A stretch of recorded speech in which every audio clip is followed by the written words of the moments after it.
ela perguntou se o sono precisa ser à noite. Precisa, Marisa. Isso é bem importante. Pessoas que trabalham em turno, e isso vale pai e mãe que trabalham em turno de botar do filho dormir mal ou de dormir tarde e acordar cedo, apresentam uma desorganização desse ciclo circadiano que aumenta o risco de diabetes, de obesidade, de osteoporose. Então, voltando um pouquinho aqui para o sistema muscular, e também para a sarcopenia, que é o músculo mais fraco, ou até para a mioesteatose, que é o acúmulo de gordura no músculo relacionado, por exemplo, à sarcopenia. Então, sim, a minha sugestão é que converse com o pediatra ou neuropediatra sobre o sono dos filhos, organize o sono deles. Tem muitas orientações comportamentais que são muito competentes para ajudar o sono dos filhos. E não existe saúde, de novo, sem dormir. Eu falo isso de carteirinha. Minha filhinha acabou de completar 1 ano, então eu passei 6 meses de um sono muito irregular. O E especialista em sono que não dorme. Aí sim, então, e eu foi quero muito ver. difícil. E o privilégio que eu tive agora de organizar o soninho dela e ter, portanto, o meu sono organizado e da minha esposa, porque não é fácil. Eu me solidarizo muito com a Marisa, mas Marisa, procura ajuda. Tem muita gente boa. Que a coisa vai no meu Instagram, me manda Manda. uma mensagem pessoal que eu te dou o contato de uma neuropediatra fantástica que me ajudou. Foi minha aluna e me ajudou, então nenhum problema em pedir ajuda mesmo para isso, Não, porque eu não quero ser o neurologista da minha filha, então eu pedi ajuda para uma outra pessoa ser, não vale a pena ser o médico, sem então vale a dúvida. pena prestar atenção nisso. E quem trabalha à noite? Então, uh, alteração no ciclo do sono, vigília, trabalho noturno, pode, por exemplo, alterar a massa óssea? Sim. Pode. Existem estudos que mostram, o Dr. Fabiano me mandou o estudo, mostram, inclusive, que pessoas que trabalham à noite têm mais risco de fratura, não só porque ficam tontos, né, e podem cair, enfim, né, labirintite, outros distúrbios desse ciclo sono e vigília, né, esses mecanismos internos que a gente tem, mas também está associado à diminuição da massa óssea em si. Então, isso é uma coisa crítica que as pessoas devem saber e que existe toda uma atenção pública, porque nos Estados Unidos, 1 a cada 5 profissionais trabalha ou tem parte do trabalho à noite. É por aí, né, Fabiano? André, e a coisa é um pouquinho mais feia até. A gente sabe que para cada. Tem um trabalho publicado na Sleep que ele é assustador.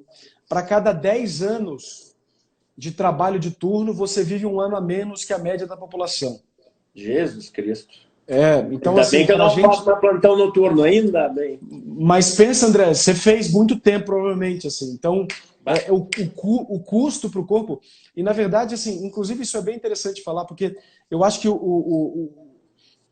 esse trabalhador que tem o turno noturno, assim, ele merecia muito mais atenção do que a gente dá, porque ele morre concordo. mais de infarto, ele morre mais de AVC, ele tem mais Alzheimer, ele tem mais fratura, Para tudo. ele tem mais diabetes. Então, isso é uma coisa que definitivamente, assim, aquilo que a gente ganha um pouquinho a mais, a porcentagem a mais de insalubridade não dá conta de pagar. E, de novo, e aí eu acho que só reforça o que eu estava falando antes.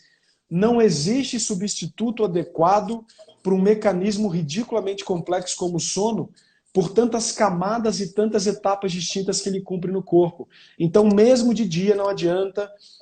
Foi comentado sobre medicação e sobre higiene do sono. Da mesma maneira, mesmo que a gente use medicação para ter um atalho do sono, nada é tão competente quanto o seu sono em si ou espontaneamente gerado. Então faz diferença e a gente precisaria pensar mais nos trabalhadores noturnos, porque eles realmente são uma população de risco para tudo. Inclusive já saiu trabalho que aumenta a mortalidade para a Covid também. Olha só.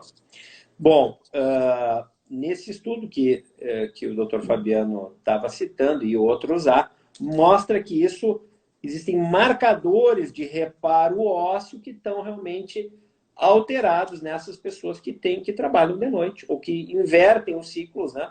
Isso é uma das justificativas para que haja osteoporose, que é o tema aqui associado, e também há alterações da massa muscular, Muscular. né? Sarcopenia. Tu contava para mim outro dia que Claro, pessoal, sarcopenia é uma situação geral do corpo que existe uma perda muscular, sabendo que após os 40 anos, em geral, o indivíduo perde 7% da massa muscular por década, até a 7ª década, quando começa a perder 15%. Então, isso é um patrimônio que está junto com o osso. O osso, a gente fica olhando para o osso, o ortopedista, muitas vezes com a densitometria ou com o próprio raio-x, mas e como é que você mede o músculo? O músculo também tem que ser medido.